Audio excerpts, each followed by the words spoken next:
Every week, countless headlines compete for attention, but beyond the noise, one story shapes the nation's direction. This is the focal point, where the nation comes into focus. This is not just another news show, it is a weekly deep dive into the most important issue of the week, decoded with facts, perspective, and ground reality.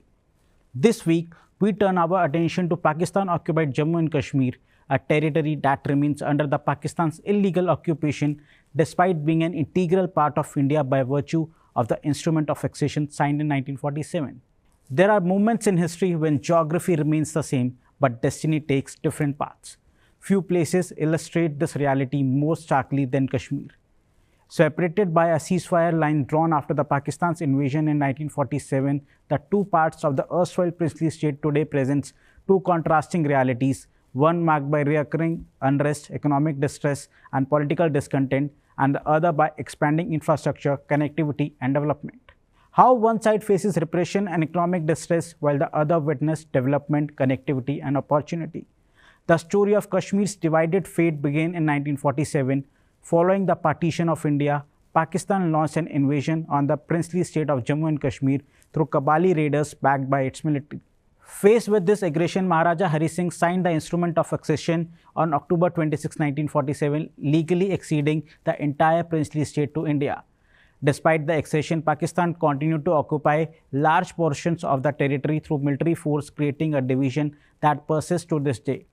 Nearly 8 decades later, the two sides of Jammu and Kashmir stand as a study in contrast, revealing how differing systems of governance, development priorities, and political realities can shape the destiny of a people. Despite the accession of Kashmir to India, Pakistan continued to occupy large portions of the territory through military forces.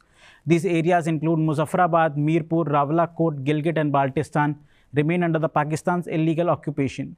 To legitimize its control, Islamabad coined the term Azad Jammu and Kashmir, claiming the region enjoyed self-governance and freedom. The reality, however, has been very different. More than 7 decades later, Pakistan-occupied Jammu and Kashmir remains politically dependent on Islamabad, economically underdeveloped, and heavily influenced by the Pakistani army.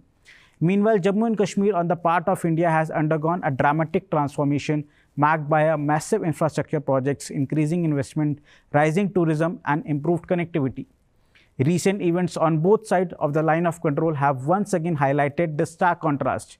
While towns such as Rawalakot, Muzaffarabad, and Mirpur witnessed protests, detentions, and violent clashes, India celebrated the breakthrough of the strategically significant Zojila Tunnel, one of the most ambitious infrastructure projects in the Himalayan region. These developments tell the story of two Kashmirs moving in opposite direction. Over the past several years, Pakistan-occupied Jammu and Kashmir has witnessed repeated waves of protest.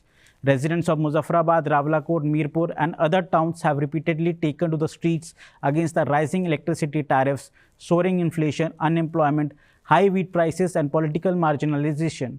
Public anger has steadily grown over what many view as Islamabad's exploitative approach towards the region. At the center of the current agitation is the Joint Awami Action Committee, a movement that emerged in response to economic distress. What began as a campaign against expensive electricity and rising food prices gradually evolved into a broader political movement demanding accountability, representation, and greater autonomy. The latest protests have seen thousands participate in demonstrations, shutdown, and marches.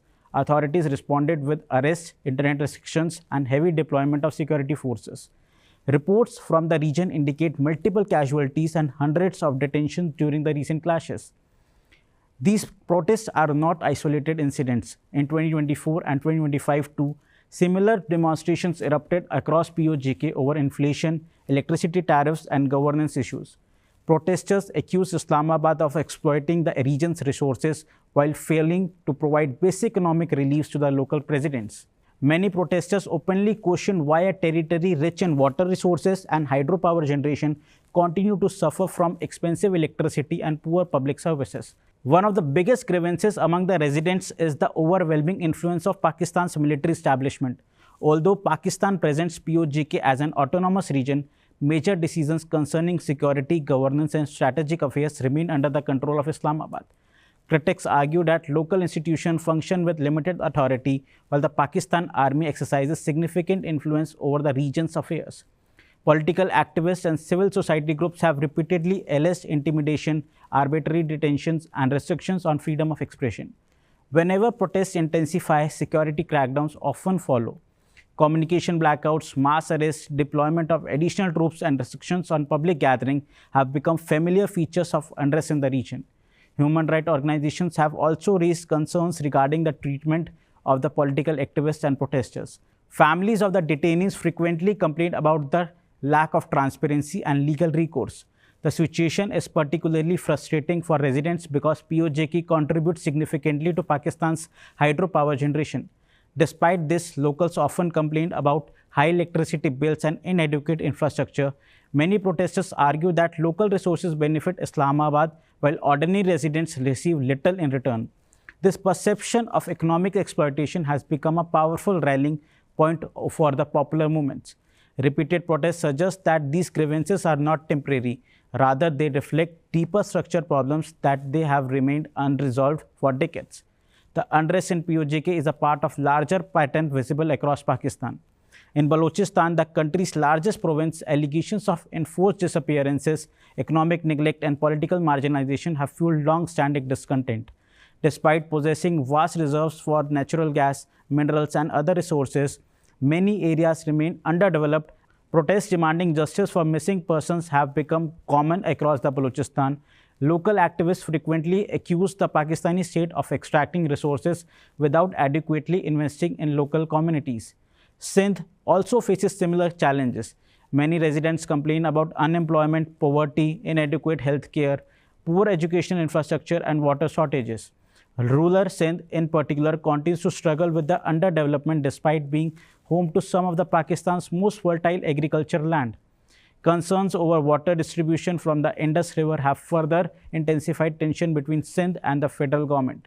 In the Khyber region, recurring security challenges, militant violence, and economic stagnation continue to affect local populations. Across Pakistan, citizens are grappling with inflation, debt, unemployment, and a declining standard of living. Rising electricity costs and food prices have become national concerns. Against this backdrop, the unrest in PoJK increasingly appears to be a part of broader crisis of governance affecting Pakistan itself. While PoJK struggles with the unrest and economic distress, Jammu and Kashmir has undergone a remarkable transformation over the past decade. India has invested heavily in roads, tunnels, railways, airports, tourism, infrastructure, and digital connectivity. These projects have fundamentally changed the region's economic and developmental landscape. The transformation accelerated after the amendment of Article 370 in August 2019. The removal of the constitutional barriers opened new avenues for investment, governance reform, and infrastructure development. The most visible symbol of this transformation is the recently opened Zojila Tunnel project. Recently, engineers achieved a breakthrough in the 13.15-kilometer tunnel connecting Kashmir and Ladakh. Located at an altitude of approximately 11,500 feet, the tunnel will provide all-weather connectivity and eliminate the annual winter isolation caused by heavy snowfall at the Zojila Pass. Once completed, it will become one of Asia's longest bi-directional road tunnels and significantly enhance the civilian as well as strategic mobility. The Zojila Tunnel is only a part of much larger infrastructure revolution. The Zedmore Tunnel near the Sonmarg has already improved year-round access to Kashmir's major tourist destination. The Chenab Rail Bridge, the world's highest railway bridge, stands as a testament to India's engineering capabilities. The Udhampur-Srinagar-Baramulla rail link has brought Kashmir closer to the rest of India than ever before. Improved highways, upgraded borders, roads, and expanding railway connectivity have transformation across the region. The arrival of Vande Bharat trains in Kashmir has become a powerful symbol of this new era. These projects have reduced travel times, lowered transportation costs, improved logistics, and generated employment opportunities. For residents of remote areas, better connectivity have also meant improved access to healthcare, education, and markets. Infrastructural development has been accompanied by economic expansion. Investment proposals worth more than 1.6 lakh crore have been received by the Jammu and Kashmir administration in the recent years. Annual investment levels have reached record high. The startup ecosystem has also witnessed remarkable growth. From just a few dozen of registered startups in 2020, the number has grown to more than 1,300. Government-supported entrepreneurship programs have encouraged innovation and job creation. Although unfortunately there have been 3 or 4 major terror incidents perpetrated by Pakistan, but improved security, better roads and enhanced facilities have attracted record number of tourists. Agriculture, horticulture and handicraft sectors have also gained from improved connectivity and access to wider markets. The difference between the two sides of Kashmir has become increasingly visible. In Pakistan-occupied Jammu and Kashmir, headlines are dominated by protests, inflation, crackdown and political grievances. In Jammu and Kashmir, discussions increasingly revolve around infrastructure, investment, tourism and connectivity. One side is struggling to secure affordable electricity and basic economic relief. The other is building world-class tunnels, railways and highways. One side witnessed recurring confrontation between citizen and security forces. The other is experiencing increased economic integration and development. The contrast is particularly significant because both regions share similar geography, cultural tradition and historical roots. Their differing trajectories reflect differences in governance, political priorities and developmental vision. The continuing unrest in PoJK raises important questions about the future of this region. The people of PoJK are increasingly demanded accountability, economic opportunities, political representation and dignity. Their grievances are not limited to electricity bills or inflation. They reflect deeper concern about governance and the region's relationship with Islamabad. India has consistently maintained that the entire territory of the erstwhile Jammu and Kashmir, including PoJK, Gilgit, Baltistan and Aksai Chin, is an integral part of India.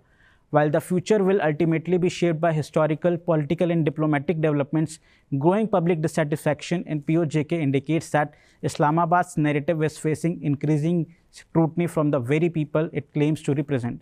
The simultaneous images emerging from both sides of the line of control capture the reality of the contemporary Kashmir.